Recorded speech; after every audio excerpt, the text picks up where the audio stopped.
How is it going, everybody? Sean Ross here, and I hope you all are having a wonderful Saturday morning so far, but today is a good day. We got a gift very, very early with the latest chapter of Tokyo Ghoul Re, chapter 144, which was entitled A, the letter A. But all I can say is I was very happy to see that I got the alert that the latest chapter was out on a Saturday and not a Monday, because if it came out on Monday, it would have taken me a lot longer to actually read and actually get my live reaction and review out for this chapter. But a Saturday makes this a whole lot easier. I can get to it, take my time, but all I can say is, for all fans of Tokyo Ghoul Re that were just, speculating that the end of the series was coming with chapter 144, you can breathe a sigh of relief. Breathe in and breathe out.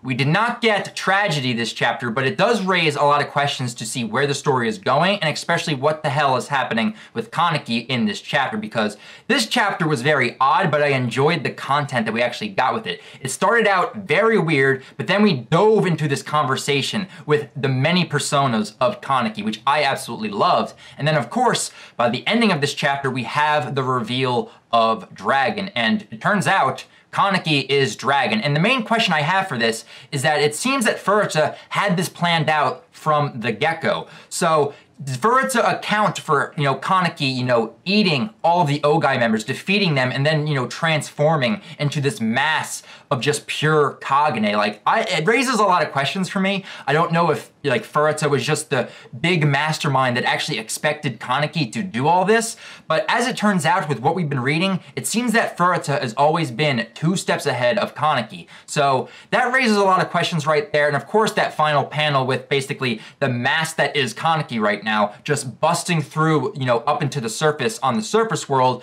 in the town, in Tokyo, wherever it may be.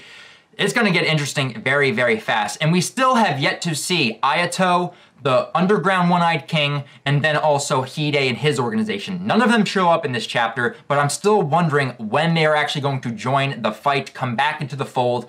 That's still up in the air right now, but I'm just excited to, talk about this latest chapter because there are some interesting things that took place conversation-wise in this chapter. But before I actually dive into that, I just want to give a quick shout out to all of the new members that joined the channel. Welcome, everyone. I'm so glad you guys decided to, just join. I'm really looking forward to talking with you guys about Tokyo Ghoul moving forward, but then, of course, any other content I do on my channel. So a quick shout out to all of you guys. I've noticed you guys joining. It makes me very happy, and I hope you guys enjoy the content that I'm delivering on this channel. But without further ado, let's dive into chapter 144. And besides the color page, which I really, really like, I don't really want to talk too much on that. I want to start right off with the first page. And this first page had me very confused from the jump because we see this giant stadium and it's kind of hyping up like a shonen tournament arc right here. We're at the final bout, the final matchup, and we have Kaneki and Juzo. And apparently, I saw this on Twitter that the ring drawn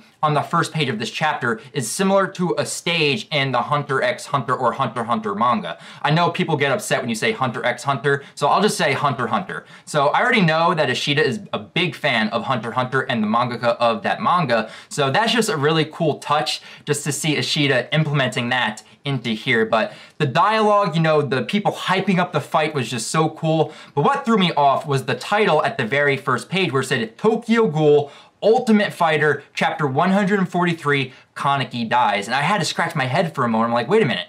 The chapter beforehand, title-wise, was A, and now it's being changed to Kaneki dies. Is Ishida trolling us once again? But then, of course, after my live reaction, I saw that it said 143, not 144. So it's basically misleading us if you guys didn't catch that. And of course, by the end of this chapter, we get the title drop, on the final page. But what I love about this is that within the stadium, we see Nishiki, we see Tsukiyama, and we see Banjo in the stadium where they're basically placing their bets. They're like, oh, Kaneki can put up a good fight, but maybe he won't win this match. And then of course, Tsukiyama's like, no, he'll win. We see Kaneki and Suzuya, locking eyes, talking before the match begins. We have this little panel of Toka praying for Kaneki to win.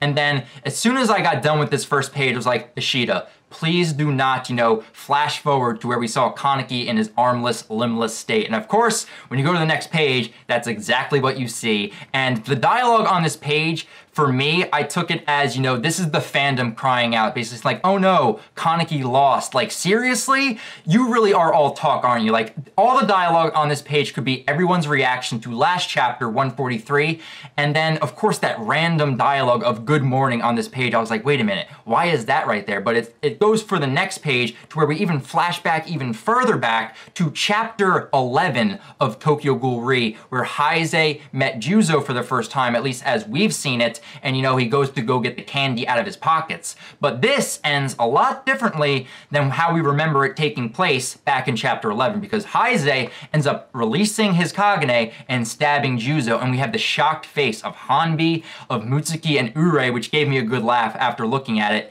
Juzo is dead, and Heise with that stone cold look is like, yup, looks like I killed him. And I was wondering, it's like, wait, is he trying to rearrange the memories in his mind to make it, in his favor?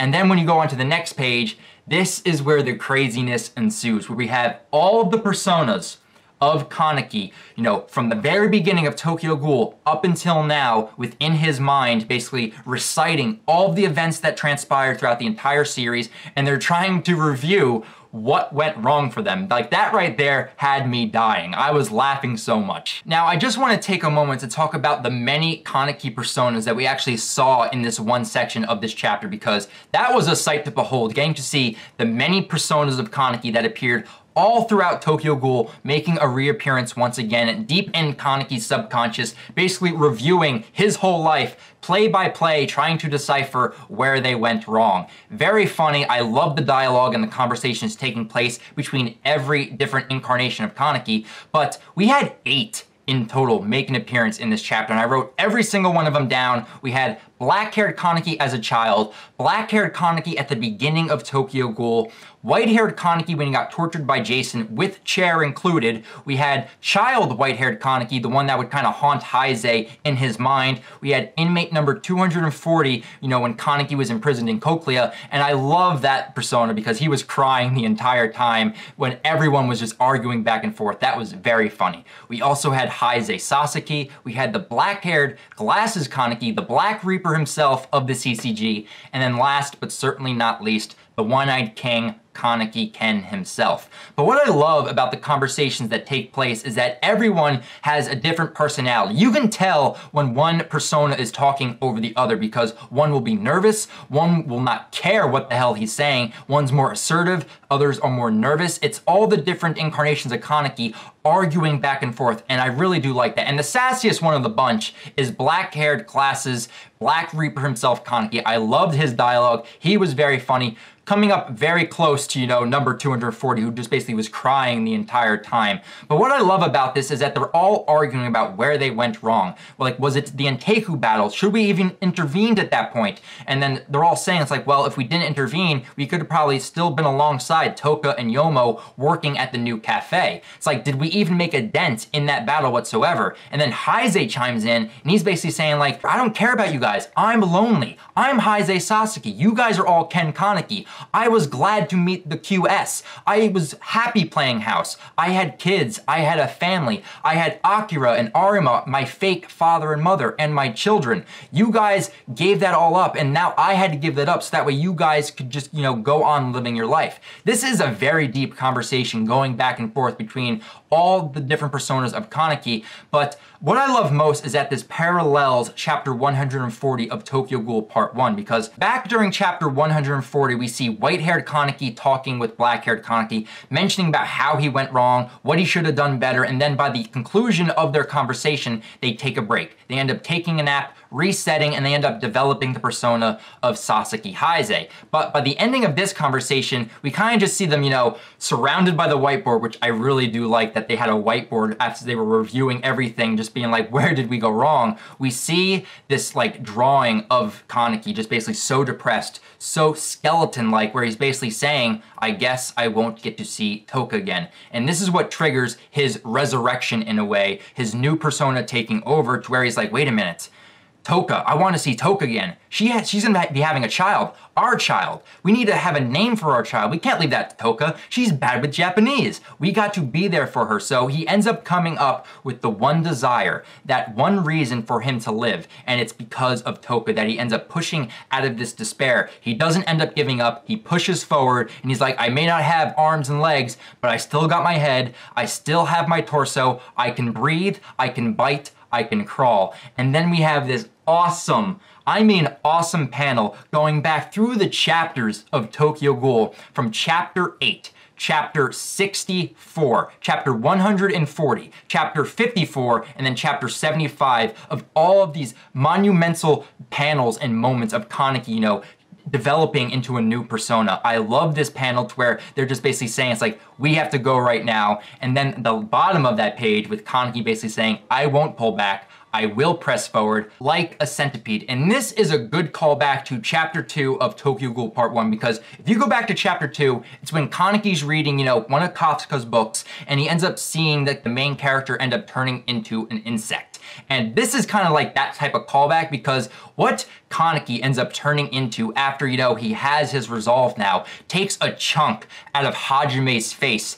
And I absolutely got a kick out of that panel, ripping his nose completely off of his face. All of the Ogai are surprised by this, and Hajime is like, oh no, my face, I was so cute too. And then Akagane comes and stabs him right in the face. All the Ogai are like, wait a minute, what do we do? We have to capture him, we can't kill him. And this is when Kaneki goes to town and transforms into that mass of Kagane. Like, honestly, that kind of reminds me of that, you know, humanoid skin creature from the movie Akira. If you guys know what I'm talking about, you understand what I'm getting at, but this mass of Kagane, after Kaneki ends up, you know, just devouring all of the Ogai, he kills them, slices them up, and then starts devouring on all of them, because this is another huge step for Kaneki, because he didn't want to kill. He didn't want to eat them. And even in his mind, during the little last bits of his conversation with many of his personas, he was basically saying like, no, I can't do it. They're humans. But then he ends up coming up with the resolve. He's like, no, I got to fight for what I believe in. I have to fight for my desires, my reasons, and this is where he ends up, you know, coming to the facts like, I gotta do what I gotta do. He ends up chowing down on every single member of the Ogais, and while he's doing that, this Kagane form is just growing and growing and growing, and we see all the limbs being flown about. We see Toka's name being repeated by the very ending of this chapter, and then we see Furita Squad basically like, what was that? Was that an earthquake? What is going on right now? And then we get the reveal of this deformed Kagane with eyes everywhere, with gibberish that still isn't translated, and it's Kaneki. Like, I'm amazed at what has transpired with his character. I don't know if he'll ever return to his normal state. Obviously he will, but this caught me off guard because I would not have predicted Kaneki transforming into this state. This is beyond Kakaja form right now. Like, he is a living, breathing Kagane, and everyone is like panicking. They're like, we gotta run away real quick, and Furita, being the stoic leader that he is, says, do not flee. And then the dialogue of, eat up, my little baby. That's right. How cute. How very cute, my little dragon. And then we see Furita kind of get destroyed in one panel, and it makes me question, it's like, is Furita dead? I don't think so. I think Furita is still alive, but Kaneki right now is out on a mission. He is willing to protect Toka and the rest of the GOAT organization, and it makes me wonder, it's like, how are we going to get out of this situation? Is Kaneki sentient? Does he know who he's attacking? If he ends up running into Toka, Hinami, and everyone else within his organization, will he attack them? Will he actually know who they are? Because this is beyond Kakaja's state at this point. He is a living, breathing Kagane, and him busting out from the underground into the surface world and just having the screams, you know, echo throughout this page, and of course having goodbye the end, hello the end, and then having the title tag on the very last page say, the dragon appears. Now this is going to raise a lot of theories and speculations about why was Furita wanting to get Kaneki this far to become Dragon? What does he want with Dragon? What is the overall end goal by having Kaneki end up consuming all of the Ogai, consuming Hajime, transforming into this living Kagane? Like, what is the end goal here? And will Kaneki be able to transform back into his human state, or his half ghoul, half human state? Will he end up getting out of this? And will anyone else get hurt while Kaneki is in this his state. And then you also got to factor in Ayato, the one-eyed ghoul down the underground that has been hyped up, ever since we had Ayato going out on his mission. And then of course, Hide and his new CCG organization. There's a lot of things right now, but I think that everyone can just like breathe in, relax a little bit, and not have to worry of Tokyo Ghoul Re ending anytime soon. There's probably like 10 to 20, maybe even 50 more chapters left in the story. We have no idea, but honestly, I am proud of Ishida for just having such a dark chapter last week, and then just having this kind of like sigh of relief, and all of us basically looking at it and be like, okay, it's not too bad right now. That is my review, guys. Those are my thoughts on this week's latest chapter. I'm really glad this wasn't as tragedy-filled as last week's chapter, and I'm really glad that the series isn't ending just yet. But I want to hear your guys' thoughts and opinions. Leave those down below. What did you guys think of the many different Kanekis having their little conversation in this chapter? And do you think that Furuta had this planned from the get-go of Kaneki turning into dragon? Leave your thoughts down in the comments below. I really look forward to next week when we have chapter 145 coming out. And I'm just glad the series isn't ending. So until chapter 145, until my next live reaction or review on Tokyo Ghoul Re, I'll talk with you guys later. See you later, guys.